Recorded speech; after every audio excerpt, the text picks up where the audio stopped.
그러면은 경대승은 정중부하고 굉장히 가까운 관계였다라고도 볼 수가 있는데 왜 정중부를 제거를 한 걸까요?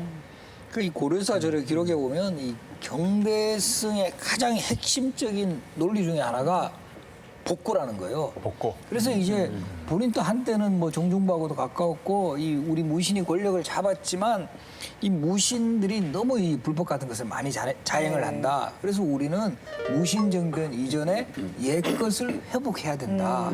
그 이전에 과거로 돌아가야 된다. 바로 이 이념을 아주 강하게 이제 피력을 합니다. 다른 무신들이 가만히 있었을 것 같지가 않거든요, 정중부 쪽에. 그래서 이 정중부를 제거하고 나서 이제 무신들이 막 끌어오르는 거예요. 아니 정중부가 우리의 울분을 씻어줬는데 그 정중부를 경대승이 죽였다. 그러니 바로 그 경대승을 우리가 토벌해야 된다라고 이제 들고 나오는 거죠. 그러니까 그 얘기를 들으니까 경대승이 얼마나 무서웠겠어요. 막 또 이 무신들이 막 또 자기를 또 이게 올가매고 있으니까 그래가지고 한 백수십 명을 모아가지고 자기 집에서 같이 훈련하면서 이렇게 자기 신명 보호도 하고 그리고 함께하는 어떤 그런 조직을 만든 거죠. 그게 바로 도방이라는 거예요. 도방. 그러니까 경대승은 복고를 표방하면서 무신정변을 일으킨 자기 앞세대의 무신들을 제거하려고 했던 것인데요. 문제는 무신정변을 일으킨 이 무신들이 실제 권력을 아직도 가지고 있는 상황에서 그 이전으로 되돌린다고 하는 것이 현실적으로 불가능했던 것이고 많은 무신들이 경대승에 대해서 무신정변에 참여하지도 않았는데 어떻게 권력을 저렇게 잡고 행사할 수 있느냐 이런 불만을 또 많이 또 내놓는다고 하는 것이죠. 과거로 좀 돌아가려는 그런 어떤 움직임은 실제로 있었어요? 이제 문신들 입장에서는 다른 무신 집권기의 그 인물보다는 이 경대승에게 희망을 가졌던 그 상황이 바로 이런 그 발언을 해요. 정중부를 제거하고 난 다음에 조정의 신료들이 이 뭔가 이런 그 경대승을 아주 할애하는 자리에서 이 경대승이 딱 그 이런 말을 하는데 왕을 시해한 자가 살아있는데 어찌 할애를 받겠는가. 이 결국 왕을 시해한 자는 무신들이라는 거죠. 바로 이런 점 때문에 이제 복고를 표방했을 그런 가능성이 크다라는 건데 왕을 시해한 그 당사자는 되게 뭐 찔렸겠죠. 그 누구였겠어요? 그 워낙에 충격적이잖아요. 왕의 허리를 꺾어서 이제 시해를 했기 때문에 이유민 잊을 수가 없는데, 근데 왕까지 죽인 이유민인데 뭐 경대승을 무서워했을까요? 그때는 그 경대승이 권력의 실세였기 때문에 그리고 이유민도 상당히 불안해하죠. 그래서 이제 경대승이 이제 그런 말을 했다라는 소식을 듣고는 결국은 자기를 이제 체포하러 올 거다. 이렇게 돼서 이유민도 이제 나름대로 방어를 해요. 큰 문을 만들어 두고 이곳에 경비를 세워요.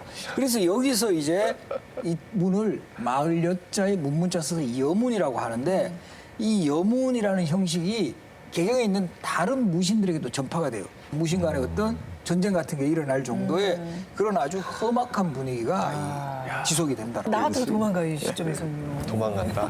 네. 그래서 이민으로 하여금 도망을 가게 하는 사건이 벌어집니다. 아, 그래요? 명종 11년에 병마사로 지방에 나가 있다가 잘못된 보고를 받게 됩니다. 그것이 뭐냐면 개경에서 왕이 경대승을 처벌했다, 처형했다라고 하는 아주 그 근거 없는 그런 보고가 올라온 겁니다. 이걸 확인하지 않은 채 이민이 이런 말을 해요. 내가 경대승을 죽이려고 했는데 미처 아직 못했다. 그런데 누가 그 일을 했단 말이냐. 이러면서 이제 기뻐한 거죠.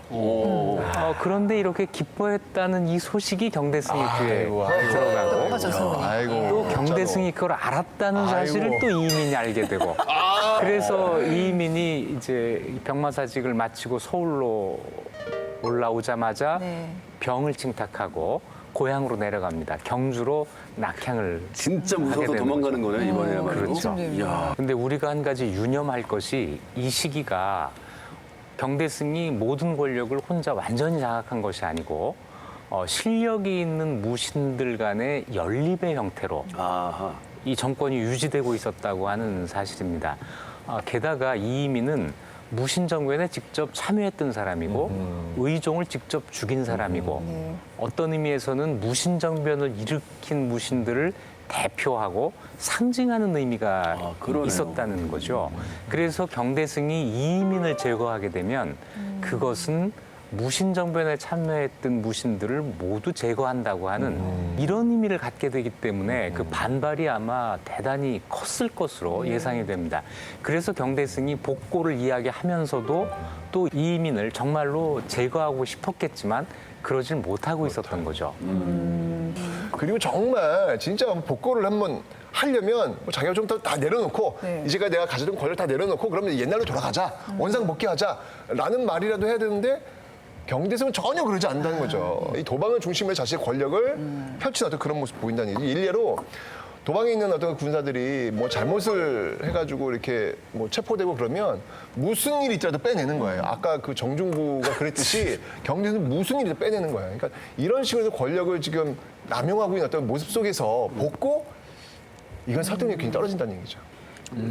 그러나 그나마 그 이전의 무신정변하고 직권 그 인물하고 차별성이라면 그래도 어쨌든 복고를 주장한 거는 우리는 그런 그 이전에 뭐 이런 정말 무지막지한 그런 그 무신 집단하고는 다르다라는 본인 입장에서는 그런 어떤 차별화 전략을 썼던 것이 그래도 그 당시 사람들에게는 어느 정도 인정을 받은 측면이 있어요. 그래서 가장 대표적으로 보여주는 게 고려사에는 이 열전이 있어요. 인물을 그 행적을 기록한 이 열전이 있는데 이 무신 집권기 권력자 중에 유일하게 경대승만 반역 열전에 포함되지 않는 사람이에요. 그냥 인물 열전에 들어갔더라고요. 네. 이것은 그 시대에도 어느 정도 경대승은 차별화했다라는 걸 확인할 수 있는 거예요.